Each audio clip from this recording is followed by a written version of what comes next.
order to make the most of this video, have your Chartfields Quick Reference Card handy, as well as log into a ConnectCarolina finance page where Chartfields are required, such as the journal entry page, the voucher page, or the ePro requisition page. Okay, so the objectives of today's session are one, to explain as sort of review the purpose of each chart field. So all of us have seen the Chartfield webinar and have a sense of what the new chart field structure is, what each of the chart fields mean, but we're going to review that to begin with, just to refresh everybody's memory.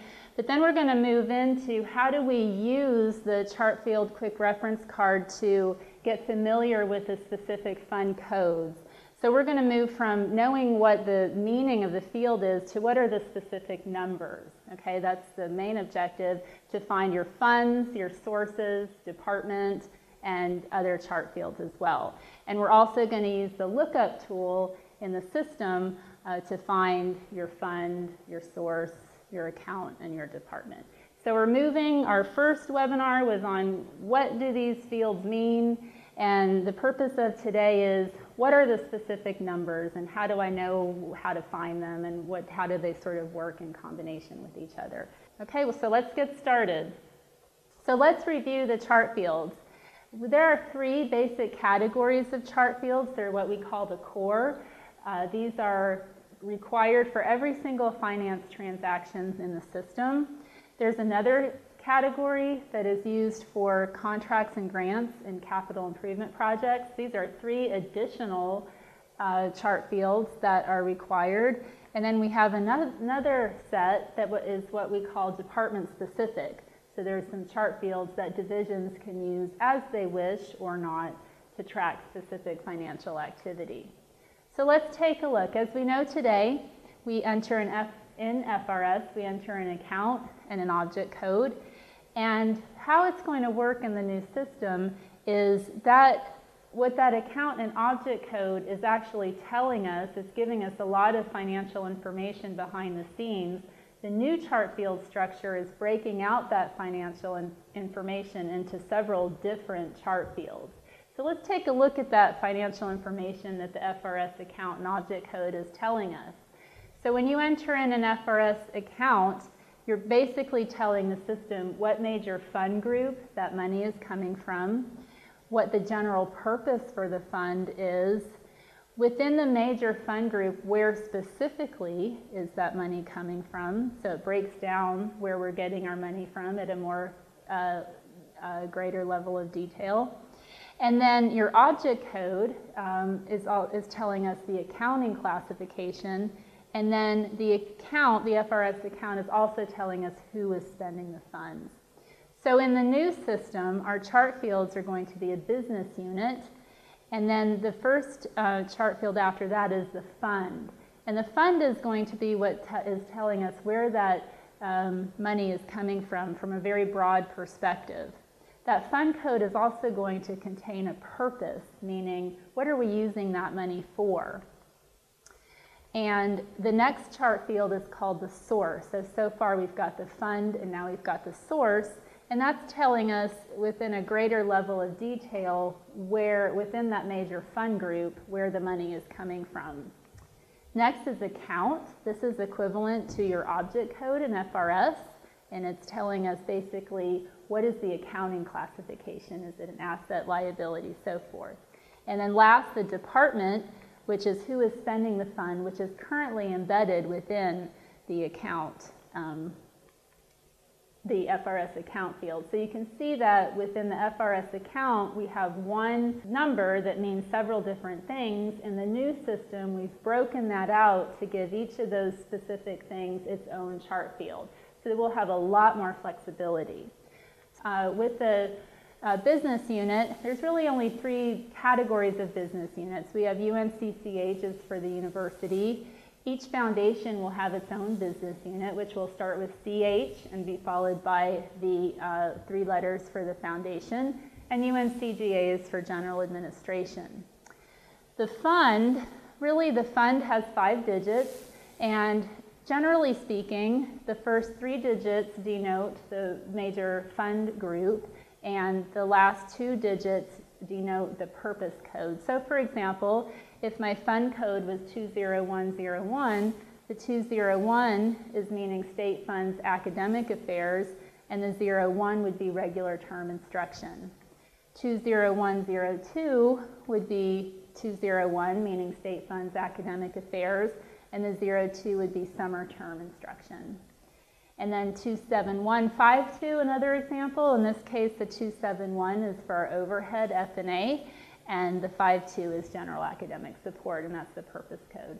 So that's generally speaking how the fund code works. Next, the source. The thing about the source is the fund and source work together. The fund is telling us the major fund group, and then the source is telling us at a greater level of detail where that money is coming from. And here are some examples.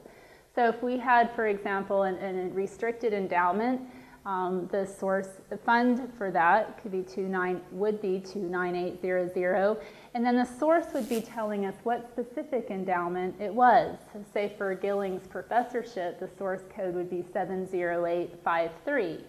For the John Smith Scholarship Fund, the source code is 70111. So each gift gets its own source number. For state funds, as another example, those categories are a little bit different, but the concept is somewhat the same. So say, for example, for state funds academic affairs, the fund code is 20101. If it were appropriations, the code is 12001.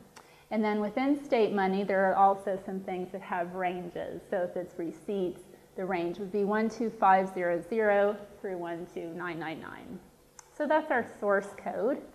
And then for account, which is the equivalent of the object code in FRS and similar in structure, the beginning digit of the account identifies the accounting classification. So we have asset, liabilities, fund balance, revenue, and expenses. And then within those broad categories, the subsequent digits further break down the accounting classification. So for example, here you see the right column is expenses. It's giving you to the second digit the breakdown within expenses. So 51 would be our personnel expenses, 52 purchasing services, etc. Department, the last required chart field within that core category. So all of our divisions have been given a range of department numbers to work with. So for example, athletics 270,000 to 279,999, and the department number has 6 digits. So here's an example of a Chartfield string put together. Tim from the chemistry department is ordering educational supplies for the upcoming semester. So the business unit is UNCCH for the university. The fund and purpose within the fund code is 20101. Source is 12001. That's appropriations.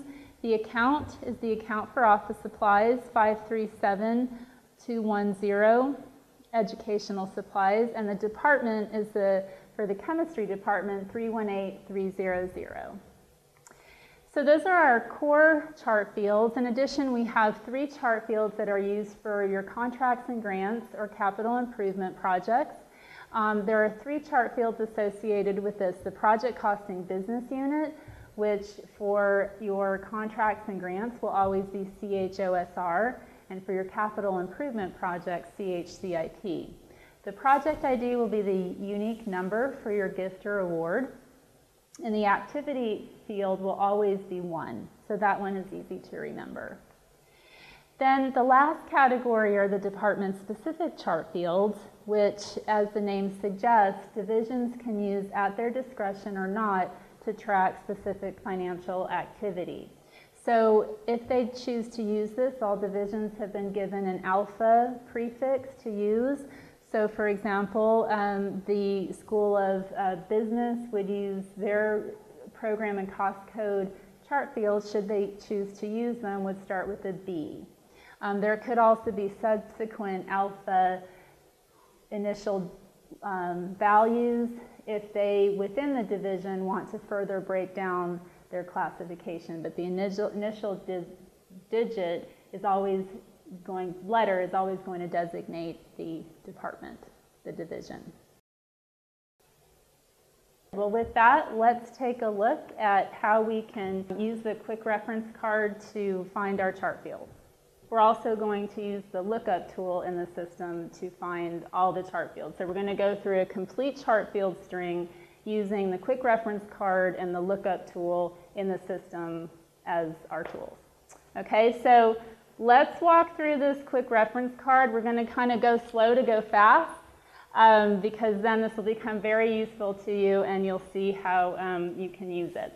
So starting from the beginning, and I just went through the chart field so we're all kind of have an understanding of that. So what this quick reference card does is it explains all the chart fields. So the front page here explains the business unit. So as I mentioned, we have UNCCH for the university, UNCGA for general admin, and CH plus the 3 letters for each of the foundations. Okay, so if you open up, so go ahead and open up this quick reference card, and don't look at the insert for now. We'll go to the first flap.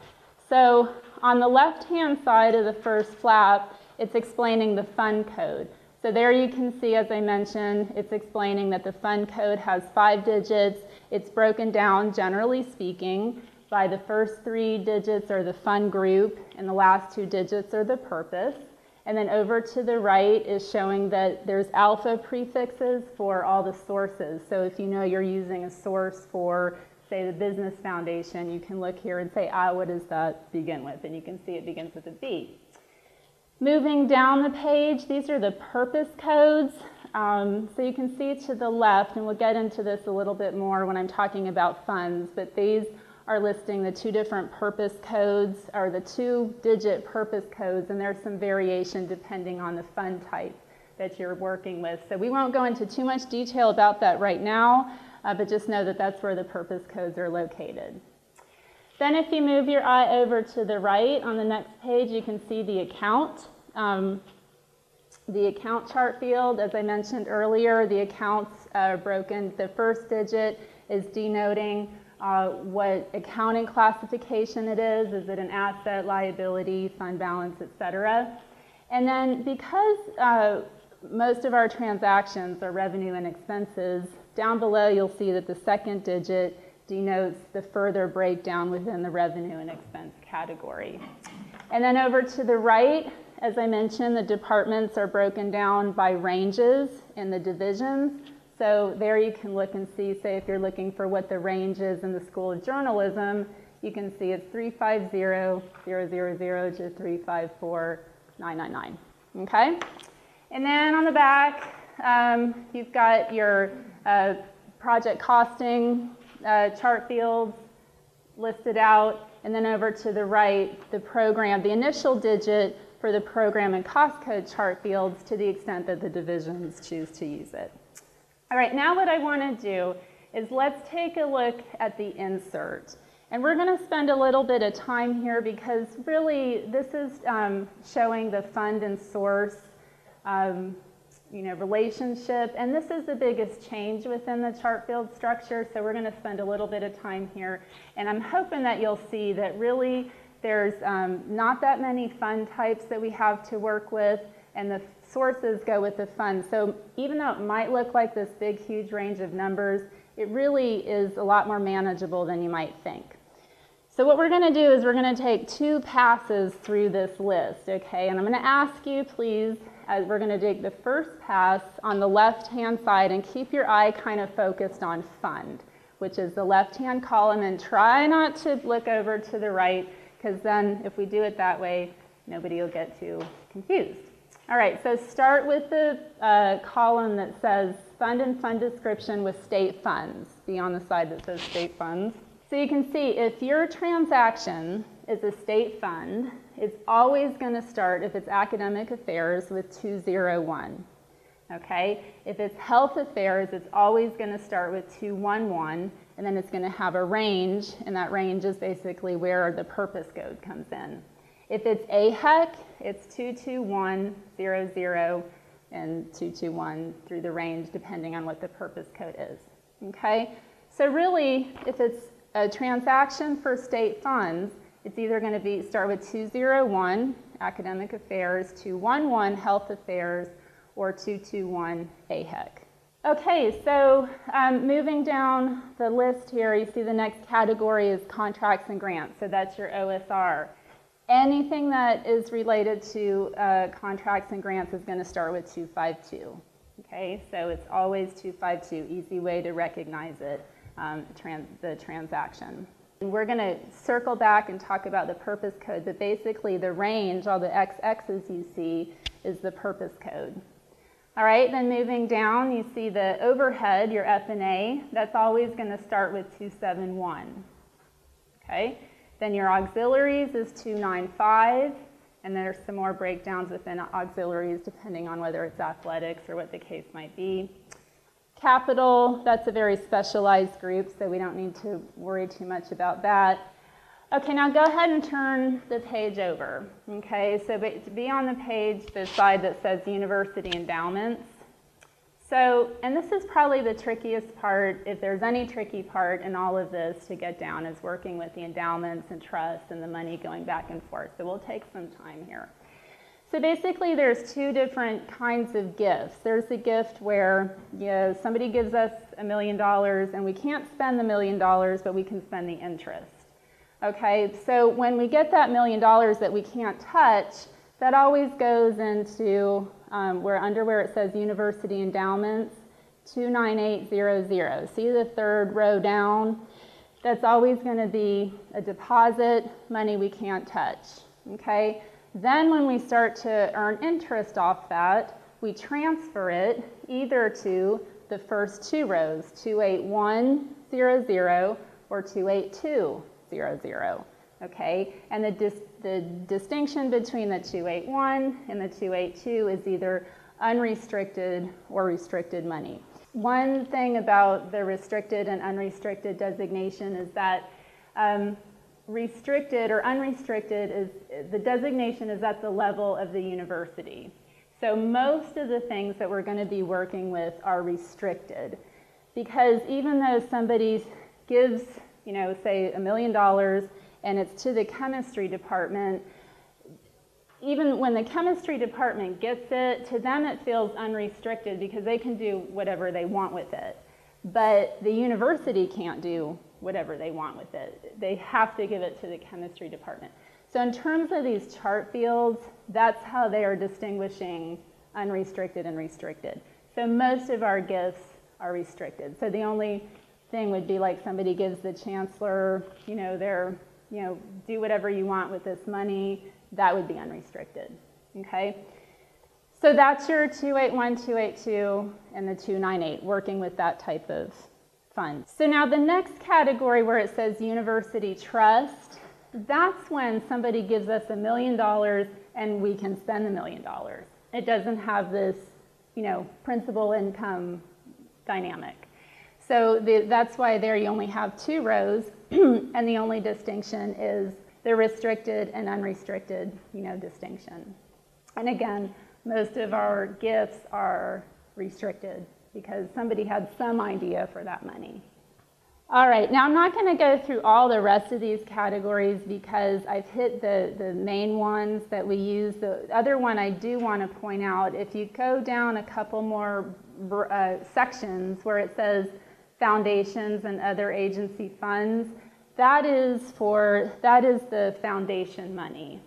So sometimes the money goes directly to the foundation first, and then usually what happens is then they transfer it to, say it's the chemistry again, and they transfer it, they give the money goes in the foundation.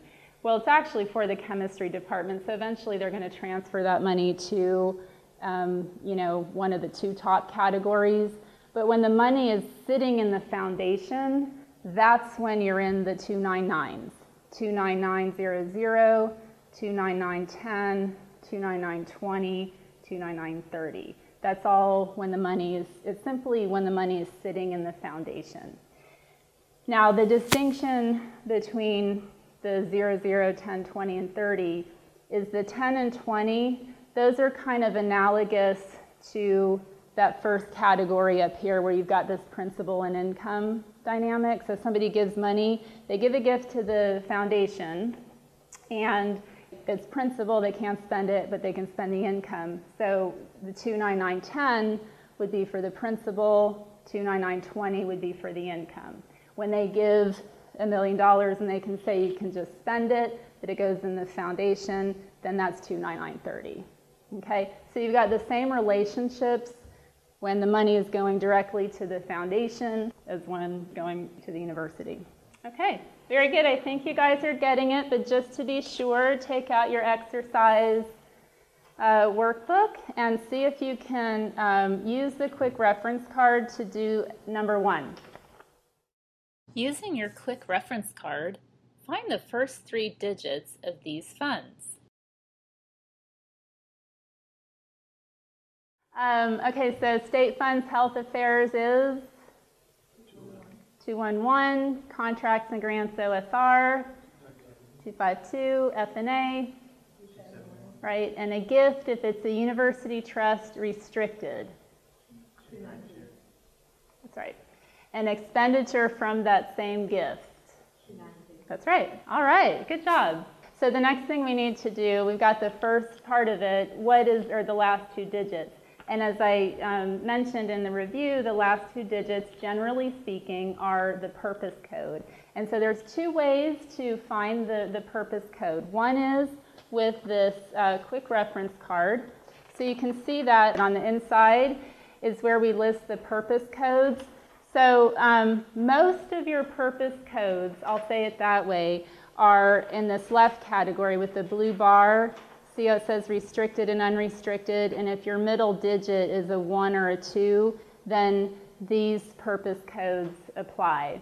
The only exception to that is when the middle digit is a 5, which applies to your auxiliaries, then you're still going to have a 2-digit purpose code. It's just that the purpose code is going to mean something else, and so that's the distinction there.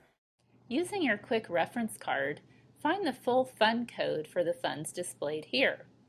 Remember that for most funds, the first 3 digits are the major fund group and the last 2 digits are the purpose code. So if it's state fund health affairs, regular term instruction, it's what's the 21101, that's your full fund code. F&A if it's general academic support. Excellent. And unrestricted funds if it's a general control fund. Yep. And while I'm here, let me just make a point out of the 29100. Just as you start to work with the Chartfields and your eye will just start to recognize by the number what's going on with this transaction. This 00, there's no purpose there. It means it's basically just we're depositing the money, we're transferring the money, but you would never say, for example, have an expense transaction or a revenue transaction with a 00 fund code, because when we're buying stuff or paying for stuff or using that money for something, there's a purpose to it. So you would never have it just 00. Okay. I said there's 2 ways to find the full fund code because we got through the first digits. We used the quick reference card to find the full fund code. The other handy way, which probably as you get more used to working in the system and the Chartfield, you'll use more than the quick reference card, but the lookup tool in the system is really handy for that, and I'm going to demonstrate how that works. Let's take a look at how you can use the lookup tool to find your full fund code. For this demonstration, we are looking at the journal entry page, but you could be on any page that requires chart fields, such as the ePro page or the voucher page. There is a lookup icon next to each chart field. Use this icon to find the code you want. Let's start with fund. Say, for example, you knew your fund is from state funds, academic affairs, and the purpose code is organized research. Click the lookup icon. Enter 201 in the fund field. Then click the Lookup button. Only funds beginning with 201 are shown in the search results. From the description, you can easily see the fund for organized research, 20110. The correct fund, 20110, is now in the fund field. Let's try another one. Let's suppose your fund is F&A and the purpose is for general academic support. You would click the magnifying glass, enter 271 in the fund field for F&A, and click the Lookup button. Only funds beginning with 271 show in the search results, and you can easily see from the description the fund for F&A General Academic Support, 27152. Let's try one more. Let's suppose your fund is Unrestricted Trust Fund and the purpose is community services. You would click the magnifying glass, enter 291 in the fund field for Unrestricted Trusts, and click the Lookup button. Only funds beginning with 291 show in the search results, and you can easily see from the description the fund for Unrestricted Trusts, Community Services, 29142.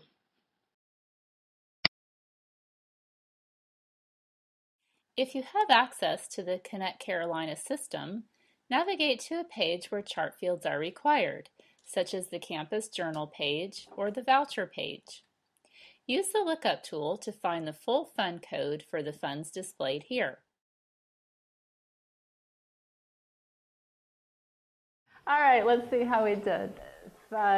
State funds, health affairs, organized research, 10, very good. F&A, general academic support, right? And a gift, it's unrestricted community services, excellent.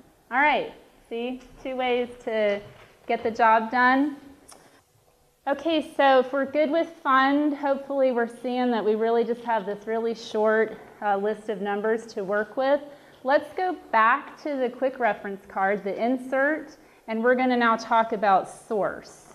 As we talked about in the review in the very beginning, the fund and the source always work together. So certain sources go with a specific fund. It's not like any source can go with any fund, which makes it a lot easier for us to select the source that we need. So if we want to take another pass through this insert page, and I'm on the side that says state funds, so you can see that as we looked at before for fund, you know, we've got the 201, 211, and 221, and then the last 2 digits would be our purpose. There's only a limited number of sources that could possibly go with that. You see that? So if it's appropriations, academic affairs, it's 12001, etc. If it's something like SBTI, then you're talking about a range. Okay, so it's either a specific number per this quick reference card, or sometimes it's a range. And when it's a range, that's when we can use the lookup tool again, like we just did, and search by description, and we'll have a chance to do that again in just a second. Okay, so same thing for health affairs. You can see that it's 13001. So this is one way to quickly train your eye to spot issues. If you see that maybe you did your finance transaction and it failed combo edit, if you more you work with these and you see, that's an academic affairs 201, but my source code is 13001, I can see what my issue is, okay? Because 201 only ever goes with 12001. And I know you wouldn't get this on the first day, but trust me, after you've done the, 1 week, 2 weeks, you'll be able to start, recognizing these types of things. Moving on down to contracts and grants category, you can see that all those sources begin with a 4, 9, and then are specific to where that money, what government entity that money is coming from. So for example, federal agencies, 49000, etc. NC State Government 49400. Okay, so moving on down to the overhead F&A fund section. The source for F&A would be 14101, and then 14102 is for your F&A payroll suspense. Down in the next section, auxiliary and other, most of the sources related to those funds have a range. So for example, your auxiliaries, there's two sections of ranges, as you can see there, for the two different categories. And then in athletics and faculty practice, you also have, for most of them, you have a range. And then for the dental faculty practice, you can see the specific sources are listed there. Okay, so turn the insert over to where we're looking again at our gifts. So your university endowments, your university trusts, foundations, etc. So in that first section, university endowments, we have the three categories depending on whether it's principal or income, and then it's restricted or unrestricted. So there we're always dealing with a range of numbers, right? Because we have thousands of gifts. So they gave each, range, type of gift a range of numbers to work with. But notice that in, your first category, 281, endowment, income, unrestricted, you've got a range there, 7,000, and then you've got 4 rows of ranges, right? Well, those 4 rows are the same if you look down within those fund types. So within university endowments, regardless of whether I'm receiving the money, spending the money, etc., my source code is always going to be the same. So that's one of the benefits of this new Chartfield structure, is that for every gift we get, we assign it the same number, and we can track it much, much more easily. Kind of same thing if we go down to university trust. There's a range given for university gifts versus foundation gifts. And then one other thing I'll point out, like we did for the fund types, if you want to move your eye down to the category that says foundation and other agency funds, that's where we're with the 2990, 29910, 20, etc. Those also have a range. And notice that those start with an alpha, okay? So depending on, every foundation has a unique alpha prefix. And so that's why you see an alpha there. So our business foundation starts with a B, etc. And I'll make one other point about the foundation funds, is that, there's exceptions to every rule, and we talked about the purpose, but within the purpose code would be the 2 digits at the end of your fund. But with foundations, that doesn't apply, because these are really the only 4 fund codes, period, that exist for foundations. So it's not like you have this concept of a purpose when you're talking about foundation money, okay? So a few exceptions to those rules. Let's use the lookup tool again to find the source. Suppose your fund is 20130, which is state funds for academic affairs for student financial aid, and the source is SBTI for the School of Government. You can use the description field on the lookup page to find this source code. First, click the magnifying glass. In the description list box, select the Contains operand. Enter SBTI in the description field, and click the Lookup button. Notice how the system displays all sources containing SBTI in the description.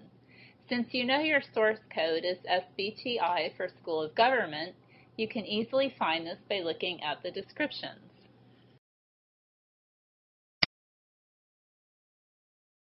Let's try another one. Suppose your fund is 29242, which is Restricted University Trusts for Community Services, and the source is the Jaquette Award. You can use the description field again on the lookup page to find this source code. Start by clicking the lookup icon. In the description list box, select the Contains operand, enter jacket into the description field, and click the Lookup button. There is only one trust containing the name jacket, so we will select it. In some cases, there may be multiple search results, but you can identify the correct one by looking at the descriptions. Using the Quick Reference Card, find the source or the source range for the source descriptions displayed here. For the last two, you will only be able to find a range. All right, so source, there we go, found out 13001, okay? Yeah. 14101, and next one, the range? 12100 to 1249. Yep, and the range for the next one? 5,500. Very good. Use the lookup tool to find the specific source codes displayed here. Remember to use the description field and select the Contains operand from the list box. Okay, how'd we do on the specific sources? School of Government? 106. Yep. And Carolina Clinic. 50206. All right, good show. Good. Now let's use the lookup tool to find the account and the department. Remember that the first digit of the account code identifies the accounting classification, and the subsequent digits identify the accounting classification even further. So, for example, 53 account codes are for supplies and materials. So let's say for your transaction, you were ordering office supplies. You would click the magnifying glass, enter 53 in the account field, click the Lookup button, and only accounts beginning with 53 show in the search results. And you can easily tell which one is for office supplies from the description. We can also do something similar to search for the department chart field. Suppose your transaction is for the biology department. You could click the magnifying glass. In the description list box, select the Contains operand, enter biology in the description field, and click the Lookup button. The search results show all departments with biology in the description. You can easily tell the biology department from the various descriptions. Use the lookup tool to find these accounts and departments. Remember to use the description field and select the Contains operand from the list box.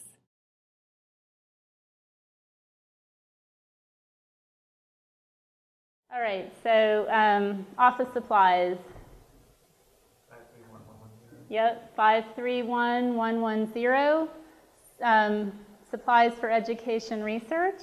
537210. Excellent, good job. I heard all the voices that time. That's great. Repairs for furniture. 524230. Very good, excellent job. Okay, and then miscellaneous services. 5589114. Awesome, that is so great. Okay, and now departments. Let's see how we did. Oops, biology department. 318200. Very good. And the public health nursing department. 468582. Excellent. Okay. Very good. So the last thing, two more things we need to do. I want to run through these 9 through 12 on your exercise guide. These are more just additional notes about the fund code, and most of these we've gone over already in today, but just to reinforce. So receipt of endowment or trust, the fund code, that is, always ends in what? When we're just receiving the money, there's no purpose to it. So it would be, say, 29200, right? Very good, Nicole. So that's what we were talking about earlier. If we're just receiving the money, there's no purpose to it, it's just going to sit there or it's going to be transferred, then it's always going to be 00, okay? So number 10 kind of goes along the same line. Your expense transactions always have a what in the fund at the end. They never end in 00. So the last 2 digits, it's always going to have a purpose. That's right, right. So your expense and your revenue transactions are always going to have a purpose in the fund. So those last 2 digits. Yep. And then number 11 is what I was explaining earlier. Endowments and trusts are most often restricted. The restricted versus non-restricted designation is at the level of the university, not the department. So therefore, most of those will use, it's 282 for restricted income and 292 for restricted trust funds rather than the ones. So most of the time you're going to see the 2 rather than the 1. I'm not saying you'll never see the 1, I'm just saying that's mostly what we're going to be using. And then the last point, number 12, as I mentioned earlier, there's exceptions to every rule. There's these specific things, that whole purpose concept doesn't apply. So I already mentioned the first one, foundations. We just have those 4 numbers, right? There's no real purpose to them. Our capital improvement funds, this 4,000, 40,000 range, don't have a purpose. Student loan funds and plant funds. Okay, so those don't really have a purpose code for the scheme that we've talked about. All right, so at this point, we have completed a full Chartfield string, or we have entered all the Chartfields, rather, because the Chartfields need to work in combination with each other. But what we did do is we've completed all the Chartfields using either the Quick Reference Card or the lookup tool. Okay, thank you very much for your participation today. We have more information and materials available on our CC Info website.